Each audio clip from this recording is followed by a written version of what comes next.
clawing our way out of our graves to bring you your weekly dose of chaos and darkness. I'm Rexy. And I'm Lily, and this is the Morning Report.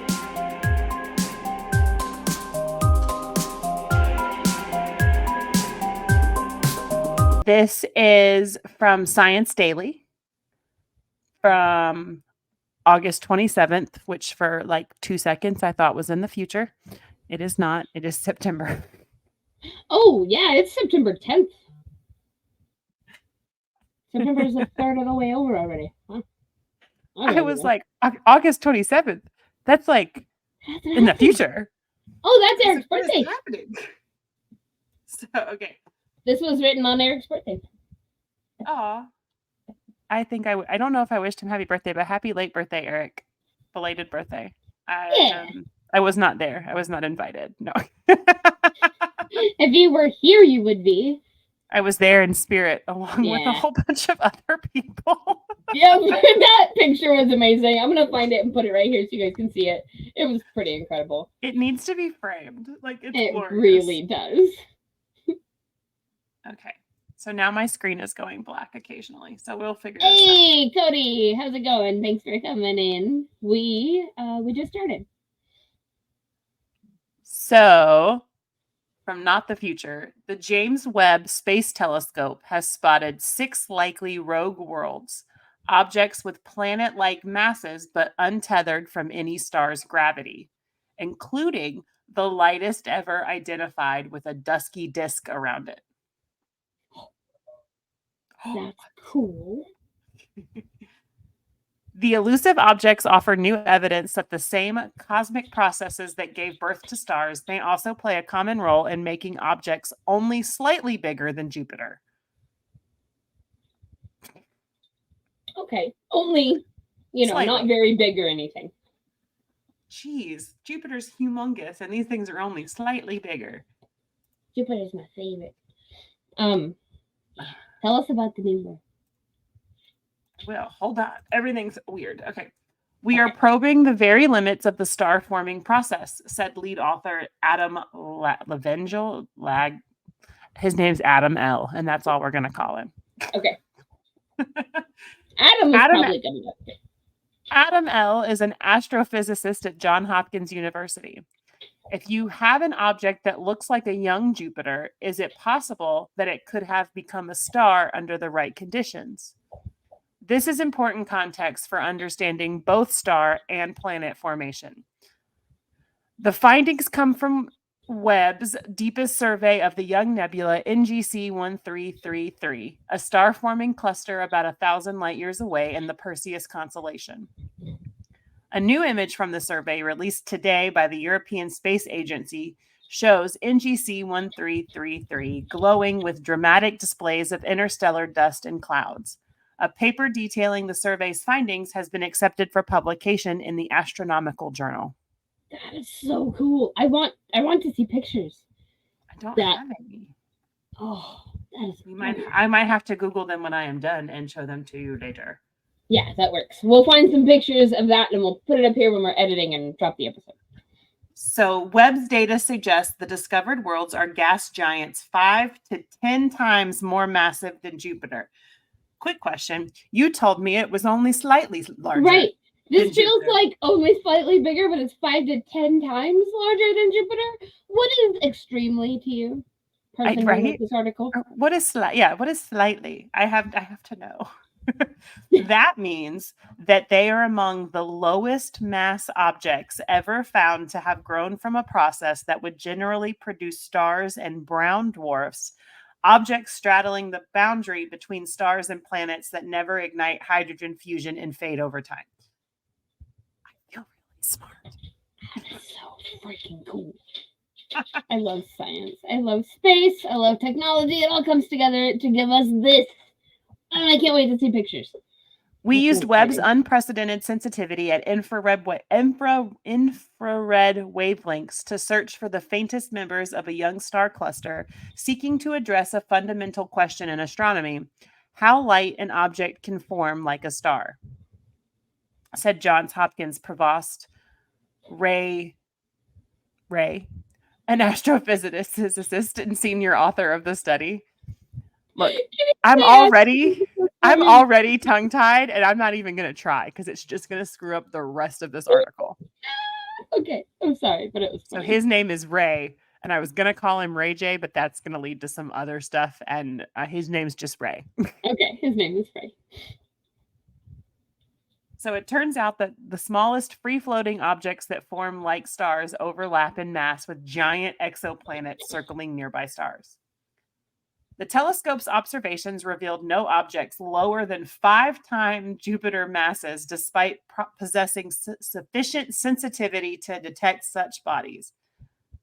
So that's a strong indication that any stellar objects lighter than this threshold are more likely to form the way planets do. Our observations confirm that nature produces planetary mass objects in at least 2 different ways. From the contraction of a cloud of gas and dust, the way stars form, and in disks of gas and dust around young stars, as Jupiter in our own solar system did. That's so cool. Ray said that. Knocking stuff over. The most intriguing of the starless objects is also the lightest, having an estimated mass of 5 Jupiters, which is about 1,600 Earths. The presence of a dusky disk means the object almost certainly formed like a star, as space dust generally spins around a central object in the early stages of star formation.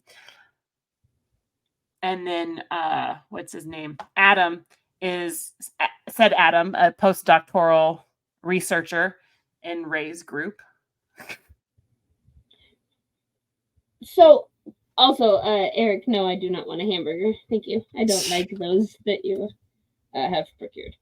Does that mean, like, am I getting too far ahead of myself, or does that mean, like, there's good potential for life to be on these as well? I don't know if there's potential for life because there's no star. Yeah, it's just going to be cold. And they're gaseous, I think. Okay. Yeah, okay. It's still really freaking cool. It's still this is really cool, but this is not my wheelhouse. And so I have no idea what they're talking about. Sure. So those tiny objects with masses comparable to giant planets may themselves be able to form their own planets, said co-author Alex Scholes, an astrophysicist at the University of St. Andrews. And then things fill up on those planets. Maybe. Yeah, so this might be a nursery of a miniature planetary system on a scale much smaller than our own solar system. That is so cool. Now I just like the idea of planets like sending their baby planets to a planet nursery. Oh, okay. Hey, Cheese, whenever you hear this episode, what do you think about a planet nursery? Yes, please tell us. I need to know. Tyler? One of you Anybody? guys, whenever you see this, how about a drawing of a planet nursery? It sounds so cute. Oh my God, please. I will give you $1. I'll add $1. Oh, she just matched, or they just matched the dollars. So using the NIRISS, that was ridiculous. I'm going to say it again though, because I liked it. Okay.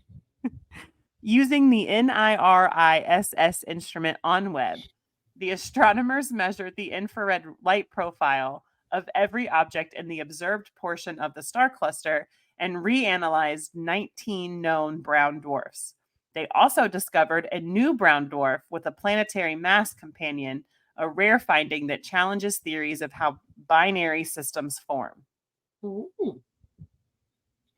Okay. So we might learn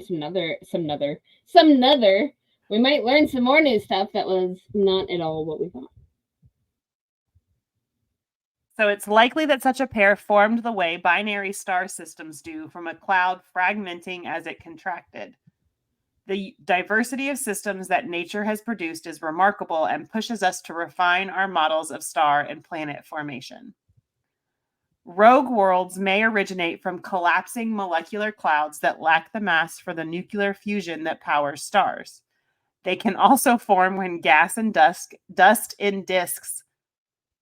Hold on. They can also form when gas and dust in disks around stars coalesce into planet-like orbs that are eventually ejected from their star systems, probably because of gravitational interactions with other bodies.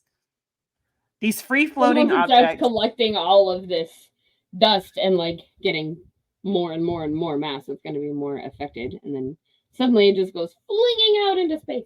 Yeah, just by itself. These free-floating objects blur classifications of celestial bodies because their masses overlap with gas giants and brown dwarfs. Even though such objects are considered rare in the Milky Way galaxy, the new Webb data show they account for about 10% of celestial bodies in the targeted star cluster. In the coming months, the team will study more of the faint objects' atmospheres and compare them to heavier brown dwarfs and gas giant planets. They have also been awarded time on the Webb telescope to study similar objects with dusty disks to explore the possibility of forming mini planetary systems resembling Jupiter's and Saturn's numerous moons. That means pictures. That means pictures. There's pictures out there somewhere. There are pictures, and we will find them and we will put them here. That telescope takes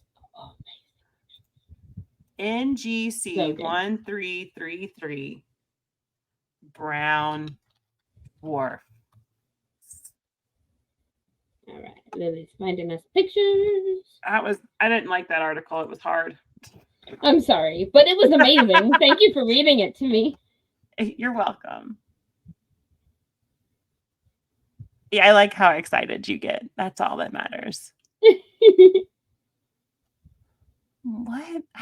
I don't study enough space to know what any of this stuff means. Space is not on my... I want to learn about that. Yeah. Yeah. I don't know as much as I want to know. Like, I'm always finding articles that are way above my brain level that I'm just like, this is the coolest thing I've ever read, but I have to Google everything. I don't know what anything means. Oh no. Okay. What's up? No, you butthead. I'm sad. Why are you sad? Did Daryl make you sad? Daryl made me sad. Daryl. Dang it. Dang it, Daryl. You're about to be sad too, Lily. Dang it, this Daryl. Is coming from us, but it is important news. But a lot of people are about to be real sad. I don't want coming to us from npr.org. Written September 3rd of this year.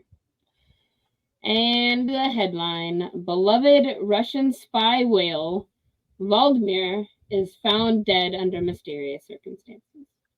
I quit. Vladimir, a beloved whale believed to have escaped a past life as a Russian spy, was found dead over the weekend in what animal rights organizations say were unnatural circumstances. The beluga, whose name combines the Norwegian word for whale and Russian President Vladimir Putin's first name, rose to international prominence after he was discovered by fishermen off the coast of Norway in 2019, wearing a camera harness that read Equipment St. Petersburg. Theories about his mysterious past sparked headlines and intrigue, but it was his friendly demeanor that won him scores of admirers in the years that followed. Vladimir worked his way along the Norwegian coast, frequenting fish farms and actively seeking out human interaction in the process. He was very interested in people and responded to hand signals, according to the nonprofit Marine Mind. The gentle giant, who measured some 13 feet long and weighed about 2,000 pounds, even went viral several times for retrieving a kayaker's dropped GoPro camera, playing fetch with a rugby ball, and playing with an underwater drone. But Vladimir's encounters with people weren't always positive. He bore scars from being hit by multiple boats, and experts warned that he faced lower odds of survival as a solitary, sociable individual. Concerns grew when he was spotted last year in Sweden, which has more people and fewer fish than Norway. Vladimir's case inspired the work of at least 2 nonprofits dedicated to marine conservation and Vladimir's protection specifically. One Whale, founded in 2019, advocated for Vladimir's protection from tourism and other dangers. Other marine biologists concerned about the impact of relocating the whale formed Marine Mind, which tracked Vladimir's movements, but also focuses on raising awareness about marine species more broadly. NPR has reached out to both organizations for comment. With the permission of Norway's government, One Whale was actively working to relocate Vladimir to a wild beluga population in the Arctic, where belugas are normally found. The organization had recently announced plans to transport him in the coming weeks. But hopes for Vladimir's safety were dashed on Saturday when he was found dead in what One Whale called the heavily trafficked waters just outside of Stavanger, Norway. This morning, after receiving a sighting from a local, our team arrived to find Vladimir floating peacefully in the water, Marine Mind announced on Instagram. It's not immediately clear what caused his death. A necropsy will be conducted to determine his early passing. Vladimir was believed to be between 14 and 15 years old when he died, and the average lifespan for beluga whale is upwards of 30. The Norwegian, yeah, they really feel it. The Norwegian Veterinary Institute will conduct the necropsy and autopsy for animals and release the results in 2 to 3 weeks, the Norwegian Directorate of Fisheries said in a statement to People magazine. In the meantime, theories and tributes are flooding social media. One Whale said in its announcement that it suspects Vladimir's passing was not a natural death. In a series of video messages later posted to Instagram, founder Regina Hoig referenced holes pouring with blood from his body and said that out of a team of marine biologists and veterinarians who had looked at pictures of Vladimir's injuries, not one of them believed that Vladimir died of natural causes. We got to visit Vladimir today ourselves and see him and say goodbye, and there was no question that he was dying from something very unnatural and heartbreaking, she said tearfully, before casting blame on those who worked to block his move and spread misinformation about the extent of his injuries. Sebastian Strand, the founder of Marine Mind, told AFP that there were no visible injuries on Vladimir's body. Strain also told the scuba diving publication DiverNet that we would prefer not to talk about human risks in a time of mourning for Vladimir, adding that people had different ideas of how to best safeguard him. For now, we work towards the final dignity of making sure he is kept well and examined so his death will not be a mystery. While authorities work to answer questions about Vladimir's death, it is likely much about his early life will remain a mystery. It is widely believed that he escaped captivity in Russian waters, many pointing to the label on his camera harness and his responsiveness to humans, believing he was involved in espionage. The Russian Navy has been known to use marine mammals like whales and dolphins for intelligence purposes, and the U.S. has a history of similar programs, though the Kremlin has never commented publicly on Vladimir. Others theorize he was a missing Russian therapy whale named Seaman, who lived in an enclosure and sometimes performed for children with disabilities. What's certain is that Vladimir's playfulness and resilience both amused and inspired many. Environmental groups say his story shed a light on the plight of beluga whales and, by extension, other marine species struggling to survive. Marine Mind credits Vladimir with touching tens of thousands of lives over the last 5 years and bridging the gap between humans and wild animals in a way that few ever can. His presence taught us about the importance of ocean conservation, and in doing so, he taught us more about ourselves.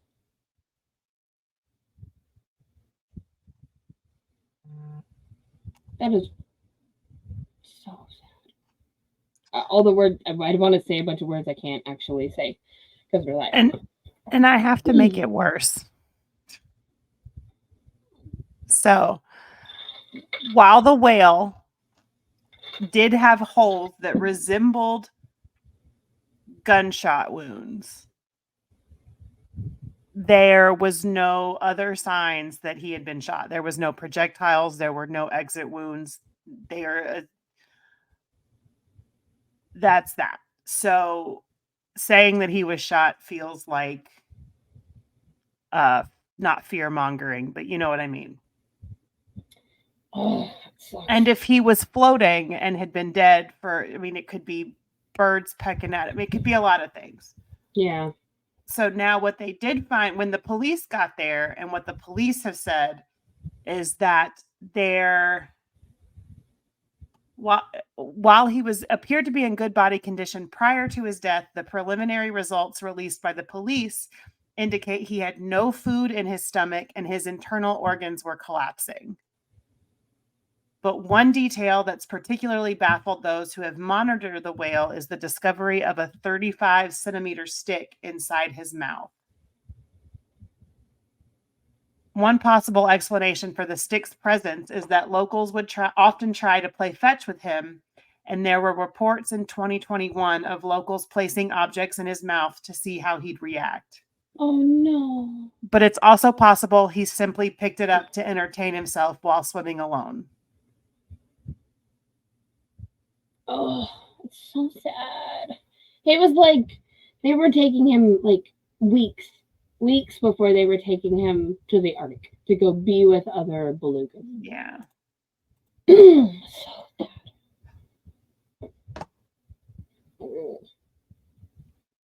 Is yours not sad? I don't know. Can we just end it? Can I find something else? If you have something that isn't sad, that'd be cool. Now I'm sad. This says late French film star Alain Delon wanted his dog buried with him. The dog gets to live. Good. What? This dude wanted people to kill his dog and bury it with him? So before he died this week, French film icon Alain Delon once suggested he wanted his beloved sheepdog, Lubo, buried with him. To the relief of animal lovers around France, Lubo will be allowed to survive. Delon, an internationally acclaimed and prolific actor and producer, died Sunday, aged 88, and will be buried on Saturday at his family home south of Paris. He was quoted in a 2018 interview with Paris Match as saying he wanted Lubo, a Belgian Malinois, whatever, he adopted in 2014, buried with him. I've had 50 dogs in my life, but I have a particular relationship with this one, he told the magazine. If I die before him, I'll ask the veterinarian for us to leave together. I'd prefer that to knowing that he would let himself die on my tomb amid so much suffering. After Delon's death, animal rights activists and concerned citizens raised the alarm about Lubo's fate. An official with the Brigitte Bardot Foundation, a prominent animal rights group founded by the famed French film star who was close with Delon, said he contacted Delon's family after foundation members expressed concern. They said the question was not even raised and they would let the dog live. They said he will live in his home and be fine. Good. Oh, puppy has no idea. What? Lubo will probably be very sad to be put down to go with me when I die. Like, no. Well, it's you're not allowed to do it the other way either. You're not allowed to go when she goes. Oh, yeah. Okay. Remind me of that eventually. I will remind you of that. Because I've already told Steve, I said, we just need to be prepared because if anything happens to Nova, I'm going to Oklahoma. You're going to have to. Yeah. I will not be there for that. There's no way in hell. No, I do not know what I'm going to do. I keep telling her she's just going to have to live forever. So, yep. People are stupid. And that's all this episode has been, is people are stupid. People are stupid. People are stupid and they cause all kinds of terrible things to happen. And I'm upset with sometimes everybody. Ridiculous things to happen. But yeah, wow. So what are our takeaways from this whole night of recording? It's gonna end up being like 3 episodes, but People Don't suck. pet the teddy bears. Don't put your babies on teddy bears. Don't laugh at people when they report bear attacks. Don't ask your dogs to be buried with you if they're still living when you die. Don't. This was a lot of death. It was. Protect the whales. Keep the belugas safe. Drink some water. I don't know. Hug a tree. Do something happy. Yeah, I know our episodes are often depressing and weird, but now it's over, go do something good for yourself. The camera's doing something. I know I saw something happen, but ghost mode. I don't know, man. I don't know either. Well, I think this has been the morning report. The morning report.